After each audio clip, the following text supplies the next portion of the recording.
The fire had burned low, casting shadows that danced across the rough timber walls. Grant McCoy sat hunched over his workbench, leather harness spread before him. Needle and thread moving in slow, practiced rhythm. The wind howled outside Montana winter in its cruelest hour, past midnight. The kind of cold that could kill a man in minutes. Above him, in the loft, his children slept. Tommy, 7 years old, clutching the wooden horse Grant had carved. Lily Ann, barely 5. Her small hand curled around the edge of her quilt. The cabin was silent except for the creak of settling logs and the whisper of the storm. Then came the knock. 3 times. Slow. Deliberate. The sound of someone too tired to hurry. Grant froze, needle suspended mid-stitch. Visitors at midnight meant trouble outlaws, drifters, men running from something. His hand moved toward the rifle leaning against the wall, then stopped. The knock came again. Weaker this time. He stood, boots heavy on the worn floorboards, and crossed to the door. His fingers wrapped around the cold iron latch. He hesitated, listening. Nothing but wind and the faint crackle of dying embers. Grant pulled the door open. A woman stood on his threshold, swaying like a tree about to fall. Snow clung to her shawl, her hair, her eyelashes. Her face was hollow, cheekbones sharp beneath pale skin. But it was her eyes that stopped him milky white, unseeing, staring past him into nothing. She extended her hands, empty, trembling. She said nothing. Didn't need to. Grant's throat tightened. He'd seen hunger before. Hell, he'd lived it. But this was different. This was a woman who'd walked to the edge of the world and found his door. "Sit down, ma'am," he said, voice rough from disuse. "Supper's ready." He stepped aside. She hesitated, head tilting as if listening for a trap. Then she moved forward, one cautious step at a time, hands outstretched until they found the doorframe. Grant guided her gently to the table, pulled out a chair. The stew pot still hung over the coals. He always kept something simmering. Habit from the years when his wife was alive and children woke hungry in the night. He ladled a bowl full, steam rising, and set it before her. Poured coffee from the tin pot, black and bitter. She ate slowly, hands shaking, tears streaming down her face, silent as snowfall. Grant didn't ask questions, didn't ask her name, where she'd come from, why she was alone. Out here, a man's business was his own, a woman's too. When the bowl was empty, she set the spoon down with care, as if it were made of glass. Her lips moved. "God bless you." Then her head drooped forward, and she slept where she sat. Grant rose, fetched the blanket from his own bed, and draped it over her shoulders.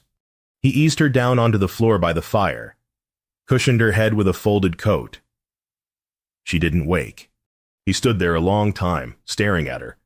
Scars marked her hands' old burns, cuts healed crooked, the kind that came from hard labor and harder living. She was someone's daughter, maybe someone's wife, definitely someone who'd lost everything. His gaze drifted to the mantel, where the Bible sat unopened. He'd carried it everywhere since Sarah died, unable to read the verse she'd loved, unable to let it go. "What have I done?" he whispered to the empty room, outside. The blizzard raged. Inside, a stranger slept by his fire, and Grant McCoy, for the first time in 2 years, felt something other than the cold. Dawn came pale and tentative, sunlight filtering through the frosted window and thin. Golden streaks. The storm had passed, leaving the world buried in white silence. Grant woke in his chair, neck stiff, rifle still across his lap. The fire had died to ash. The woman was gone. His heart lurched. Then he heard water splashing outside, the creak of the well handle. He moved to the window, saw her standing in the snow, shawl wrapped tight, washing her face and hands with practiced efficiency despite her blindness. She moved with purpose, counting steps, testing the ground before committing her weight. Behind him, the ladder creaked. Tommy descended, rubbing sleep from his eyes. He stopped halfway down, staring. "Pa," he whispered. "Who's that?" "A traveler," Grant said. "Needed help." Tommy climbed down the rest of the way, tiptoed to the window. Lily Ann appeared behind him, clutching her rag doll, hair a wild tangle. "Is she staying?" "I don't know," Grant said. He didn't know anything anymore. The door opened. Cold air rushed in, and the woman stepped through, closing it carefully behind her. She turned toward them, head tilted, listening. "Morning," Grant said. "Morning." Her voice was soft, careful. "I didn't mean to intrude." "I'll be on my way soon as—" "You'll do no such thing," Grant interrupted. "Storms passed, but the road's buried. You'd freeze before you made a mile." She stood very still. "I ain't Charity. Mr. McCoy, Grant McCoy. These are my children, Tommy and Lily Ann." He gestured, then realized the futility. "You can work, if that sits better with you. Cabin needs mending, and I'm short on hands." Her jaw tightened. Pride.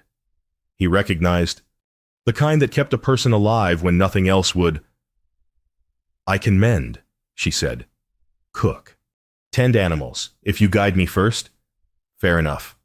Grant picked up a torn shirt from the basket near the hearth. "This due for a start." She took it, fingers tracing the fabric, finding the rip by touch alone. She sat, pulled a needle and thread from a small pouch at her belt, her own supplies, carried through God knew what, and began to stitch. Her hands moved with startling precision, each stitch even, tight, perfect. Tommy crept closer, watching. "How do you do that without looking?" "I look with my hands," she said, a faint smile touching her lips. "And my ears, and my memory. You'd be surprised what you can see when you can't." Lily Ann climbed onto the bench beside her. "What's your name?" The woman paused, needle suspended. "Nora Hale." "I'm Lily Ann. That's Tommy. Pa doesn't talk much, but he's good." Nora's smile deepened, though it didn't reach her eyes. "I can tell." Grant busied himself with breakfast cornmeal mush, bacon from the smokehouse, coffee reheated. He set plates on the table, and they ate in silence, the children stealing glances at Nora, fascinated. After breakfast, Tommy fetched his primer, opened it on the table. "Pa, can I read to Lily Ann?" "Go ahead." The boy stumbled through the words, finger tracing each line. Nora listened, head bowed, lips moving silently. When Tommy finished, she said, "You read well. Your ma teach you." Tommy's face fell. "She's gone. 2 winters back." "I'm sorry," Nora said, and the weight in those 2 words told Grant she understood loss intimately. That night, after the children slept, Nora lit a candle, one she'd carried in her pouch, and set it on the table. She whispered something Grant couldn't hear. A name, perhaps. A prayer. Then she blew it out. Grant said nothing, but he noticed. And outside, under the moon, a rider paused on the ridge. Warren Kent, banker and landowner, narrowed his eyes at the smoke rising from 2 cooking fires instead of 1. He spurred his horse toward town. 3 days passed like water over stone steady, reshaping everything. Nora worked with quiet determination, learning the cabin by touch and memory. She counted steps from door to hearth, table to window, well to woodpile. Tommy became her guide, patient and proud, describing obstacles, warning of ice. Grant watched, awed and unsettled.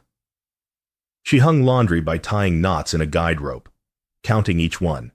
She churned butter, kneaded bread, swept floors all by feel, all flawlessly. She never asked for pity, never complained. She simply worked. But at night, after the children slept, She lit her candle and whispered to the dead. Grant wanted to ask, didn't. Some wounds were too raw for words. On the third afternoon, he stood in the doorway, watching Nora guide Lily Ann's small hands over the spinning wheel, teaching her the rhythm.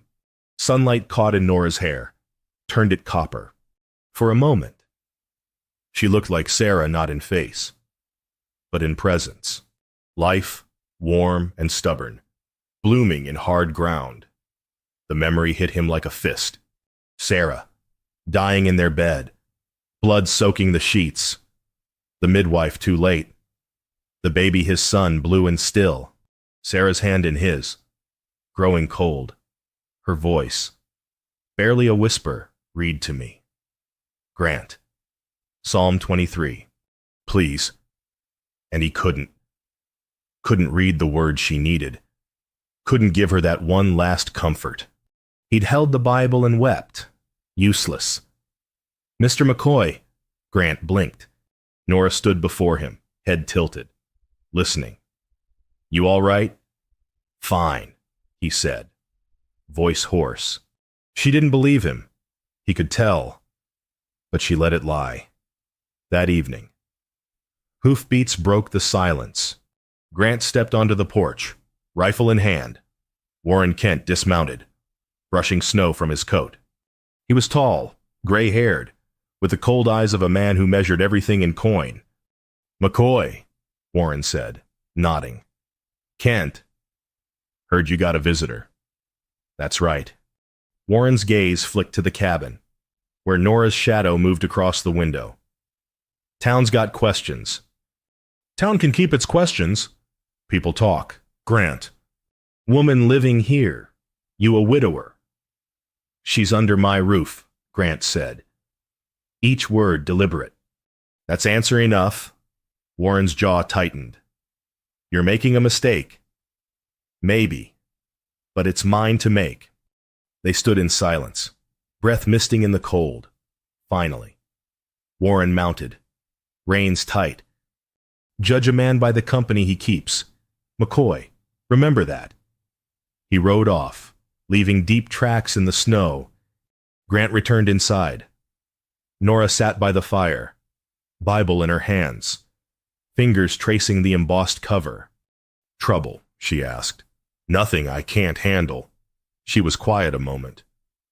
Then, would you like me to read it to you? Grant stiffened. What? The Bible. I can read. If you'd like. His throat closed. He nodded, unable to speak. Nora opened the book, found the page by touch and memory, and began.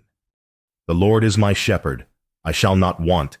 He maketh me to lie down in green pastures. Sarah's verse. The one he'd failed her with. Grant sat, hands gripping his knees, listening. Nora's voice was steady, warm, filling the empty places inside him. When she finished, she closed the book, set it gently on the table. Thank you, Grant whispered. She smiled. Anytime. And something in him, long frozen, began to thaw. Spring came reluctantly, snow melting into mud, brown grass giving way to tentative green. The land smelled of wet earth and possibility. Grant hitched the plow, and Nora insisted on helping. You'll break your back, he protested.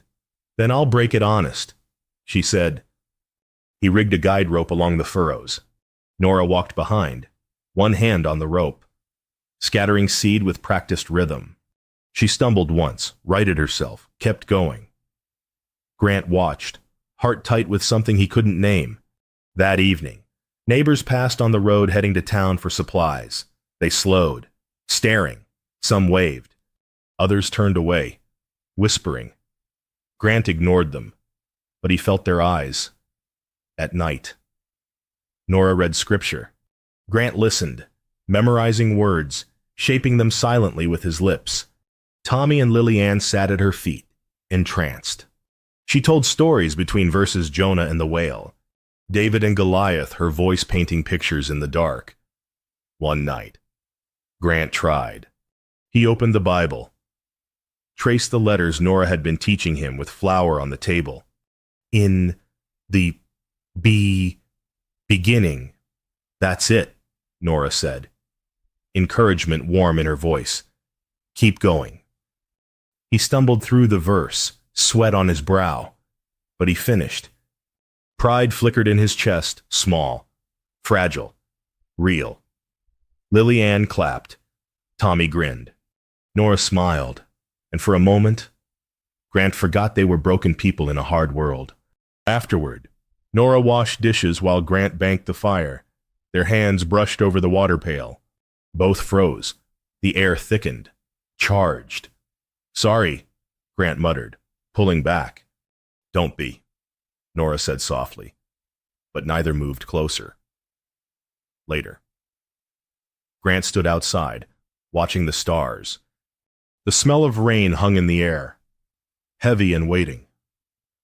On the horizon, dark clouds gathered. Inside, Nora lit her candle, whispered her prayer. But tonight, she added something new and blessed this house and the man who gave me shelter. Grant heard, said nothing, but his hands trembled as he bolted the door. Sunday morning arrived cold and bright. Grant hitched the wagon, helped the children into the back. Nora hesitated at the cabin door.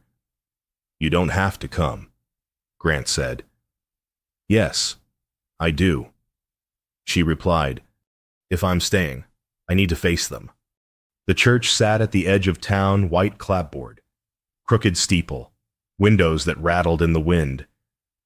Families gathered outside, dressed in Sunday best, voices hushed. When Grant's wagon appeared, silence fell like a hammer. He climbed down, offered his hand to Nora. She took it, descended carefully.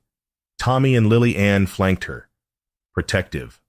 Grant walked her up the steps, into the church.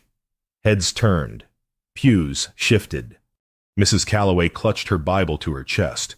The blacksmith's wife whispered behind her hand. The preacher, a young man named Samuel Hewitt, stumbled over his opening prayer, eyes darting to Warren Kent in the front row. Grant guided Nora to an empty pew midway back.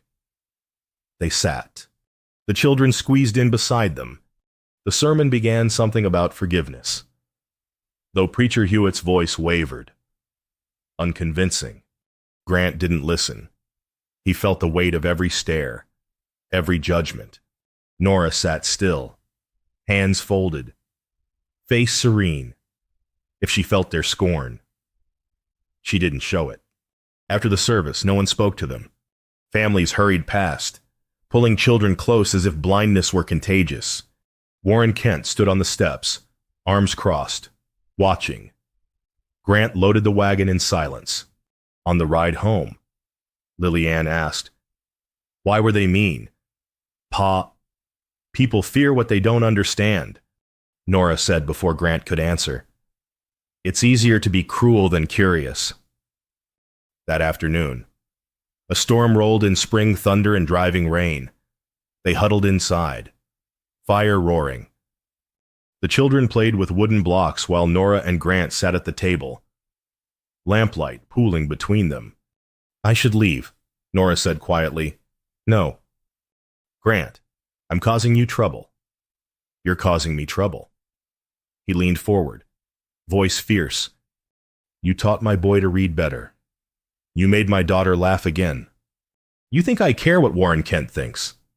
Nora's hands twisted in her lap. "Everyone I love dies or leaves. My husband, my parents, my—" Her voice broke. "Maybe I'm cursed."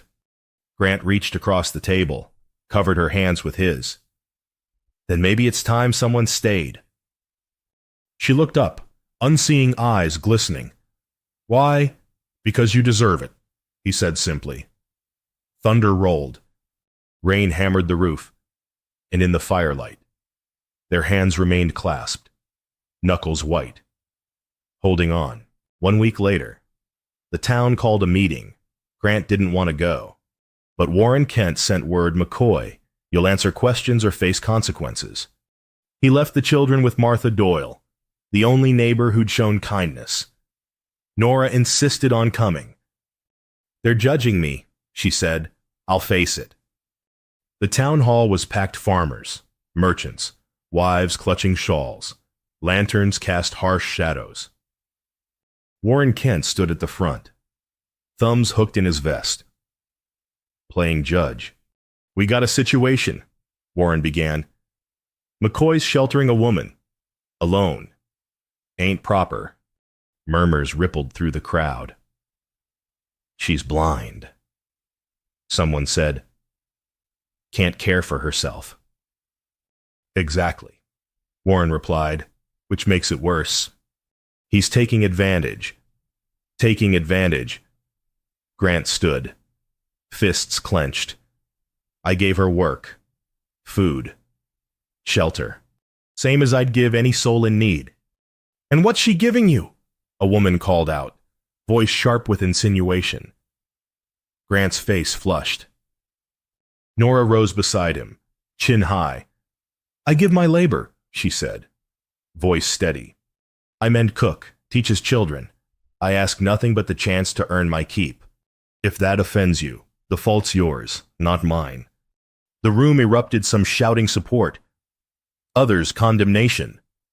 Warren banged his fist on the podium. "This ain't about charity," he said. "It's about decency. His children need a proper mother, not some—" "Choose your next word carefully," Grant said. Voice low. "Dangerous." Warren met his gaze. "Send her away. McCoy. Before you lose everything." Grant's oldest friend, Jed Murphy, stood. Grant's heart sank.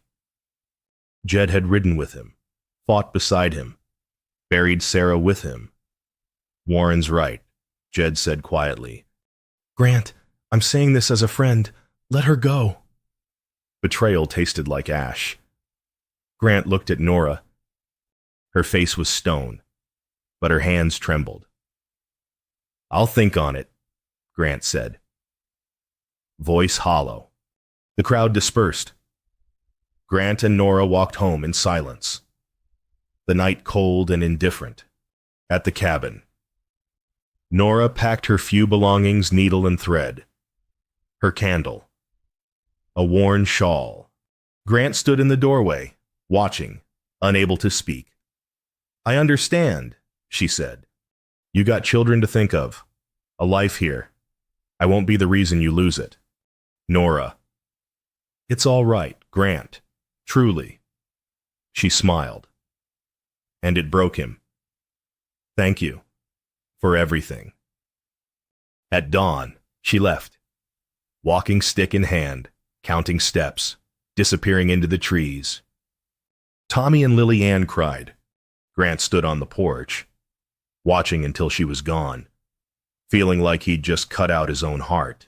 7 days passed. The cabin felt like a tomb. Tommy refused to speak. Lily Ann asked every night, "When's Miss Nora coming back?" Grant had no answer. He worked himself to exhaustion chopping wood, mending fences, plowing fields until his hands bled. Sleep brought no peace. He dreamed of Nora, lost in the snow, calling his name. On the 8th day, he rode to Sarah's grave. The hillside overlooked the valley. Wildflowers just beginning to bloom. The headstone was simple Sarah McCoy, beloved wife and mother. Grant knelt, hat in hands. "I failed you," he said. "Couldn't read you the words you needed. Couldn't save you." His voice cracked. "And now I've failed her too. Sent her away because I was afraid. Afraid of what they'd say. Afraid of losing again." The wind whispered through the grass. "I'm sorry," he whispered, "for all of it." But talking to ghosts now. McCoy. Grant turned. Martha Doyle stood behind him, shawl wrapped tight, eyes kind but firm. "She's gone," Grant said. "I know. Saw her leave." Martha sat on a nearby stone, sighed. "You're a damn fool." Grant flinched. "That woman taught your boy to read. Martha continued. Made your daughter laugh for the first time since Sarah died. She gave you something you thought was gone forever, and you let Warren Kent run her off. The town. The town's full of cowards and hypocrites. Martha snapped. You think God sent her to your door so you could send her back into the cold? You think Sarah would have wanted that? Grant's throat burned. Where'd she go? North, toward the line shacks. She won't survive long alone. Grant stood, legs shaking. I'll find her. Martha nodded. About time. He rode home, saddled fresh, stuffed supplies into his saddlebags. Tommy and Lily Ann watched from the porch. You bringing her back? Pa, Tommy asked. Yes. Good, Lily Ann said. We miss her. So do I, Grant whispered. He rode north into the mountains, following faint tracks, driven by something stronger than fear. 2 days he searched. The mountains were unforgiving steep trails, hidden ravines, forests thick with shadow. Grant called Nora's name until his voice gave out. Found traces of thread caught on a branch, a footprint in mud, a snapped twig. On the second evening, he found the line shack. It was little more than 4 walls and a sagging roof.